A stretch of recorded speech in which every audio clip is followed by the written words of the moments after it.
சுயாதீன நிலைமையிலே நிலை கொண்டு இருங்கள். இயேசு கிறிஸ்து மரித்து உயிர்த்தெழுந்த பிறகு மகதலேனா மரியாளுக்கு தான் முதல்ல தரிசனமானார். அவ கூட தான் பேசினாரு. ஏன் அந்த பாக்கியம் அவளுக்கு?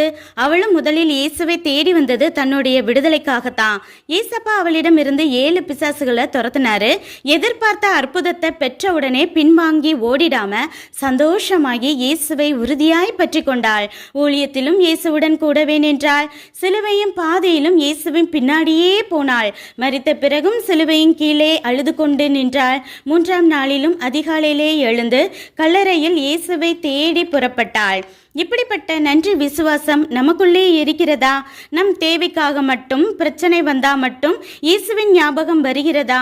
சூழ்நிலைகள் எப்படி இருந்தாலும் எல்லா நேரமும் அவரோடு இருந்தால் அழுது கொண்டு வந்தவள் இயேசுவை சந்தித்த பிறகு அழுகிறவர்களின் கண்ணீர் துடைக்க நற்செய்தி கொண்டு செல்லும் கேப்ரியல் ஏஞ்சலாக சீஷர்களை தேடி ஓடுகிறாள். இயேசுவுடன் நம் ஐக்கியம் எப்படி?